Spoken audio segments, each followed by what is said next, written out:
A ver, ¿cómo se asegura un país de que sus finanzas públicas se manejen con responsabilidad sin importar el gobierno que esté de turno? Bueno, en Chile, una parte importante de la respuesta está en una entidad bastante poderosa creada por ley, un auténtico guardián fiscal. Hoy vamos a meternos de lleno en el marco legal que le da vida, que fue diseñado precisamente para cuidar la salud económica de la nación. Y para que quede claro desde el principio, todo lo que vamos a revisar sale directamente de la Ley 21.148. Esta es la legislación que allá por 2019 le dio vida al Consejo Fiscal Autónomo. Así que nos vamos directo a la fuente oficial sin interpretaciones. Para entenderlo bien, vamos a seguir una especie de mapa con 5 preguntas clave. Primero, ¿qué es exactamente este nuevo guardián fiscal? Después, ¿cuál es su misión? Luego, ¿quiénes lo forman? ¿Cuáles son las reglas del juego? Y, quizá lo más importante, ¿por qué es tan relevante para el futuro fiscal de Chile? Empecemos por lo más básico, ¿no? La ley crea esta nueva figura, este guardián de los fondos públicos, y le da una identidad muy, pero muy clara. La ley lo define de una manera súper precisa. Ojo, su propósito no es dictar la política económica del país, sino más bien ser una voz experta que ayude a que esa política sea responsable y sostenible. Pensemos en el consejo más como un copiloto técnico, no como el que maneja el auto. Y aquí está la clave de cómo se asegura su independencia. No es solo una palabra bonita en el papel, la ley le da autonomía de verdad. Tiene su propio patrimonio, su propia personalidad jurídica. Aunque se relaciona con el gobierno a través del Ministerio de Hacienda, está hecho para pensar y actuar por sí mismo, siempre bajo la supervisión final de la Contraloría, claro. Bueno, pasemos a la acción. ¿Qué es lo que hace este consejo en el día a día? Su misión se puede dividir básicamente en 3 grandes tareas. Primero que nada, monitorear. Una de sus funciones principales es evaluar y seguir muy de cerca los cálculos que hace el gobierno, como el famoso ajuste cíclico de los ingresos.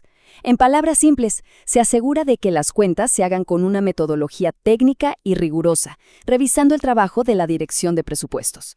Es como tener un auditor experto mirando por encima del hombro. Segundo, asesorar.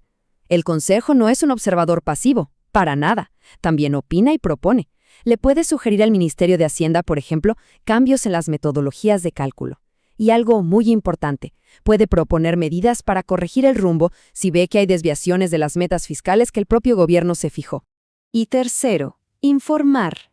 La transparencia aquí es fundamental. El Consejo tiene la obligación de publicar sus informes. Y no solo eso. 2 veces al año, en abril y en septiembre, tiene que ir al Congreso, a la Comisión Especial Mixta de Presupuestos, a exponer sus conclusiones y responder preguntas. Su trabajo es y debe ser público.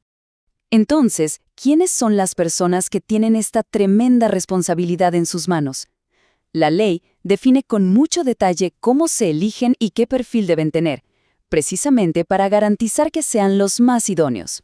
Se trata de un grupo pequeño, de 5 consejeros.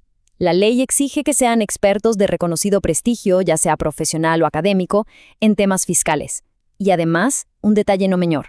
La ley dice explícitamente que en su conformación deben estar representados ambos géneros. El punto crucial aquí, el que le da toda la fuerza al sistema, es el altísimo quórum que se necesita. No es una decisión que toma una sola persona. El presidente de la República propone la lista completa, sí, pero necesita el visto bueno de 2/3 del Senado. Este mecanismo obliga a buscar un consenso amplio y le da mucha legitimidad, blindando a los consejeros de presiones políticas. Para evitar cualquier conflicto de interés, las reglas son súper estrictas. Un consejero puede, por ejemplo, ser académico o ejercer su profesión, pero tiene prohibido por ley ocupar cargos políticos, como ser diputado o senador, o dirigir un banco. El objetivo es clarísimo, asegurar que su juicio técnico sea totalmente imparcial. Ahora, metámonos un poco en la maquinaria interna del Consejo. ¿Cómo funciona en su día a día y qué pasa si los propios consejeros no cumplen con sus deberes? Un detalle que puede parecer menor, pero es bien revelador, es la remuneración. Los consejeros reciben 12 unidades de fomento por cada sesión a la que asisten, con un tope mensual. La idea detrás de esto es simple: atraer a expertos de primer nivel, compensando de forma justa su dedicación al servicio público. Y aquí viene la pregunta del millón para cualquier organismo de control. ¿Qué pasa si uno de los guardianes no cumple con su deber?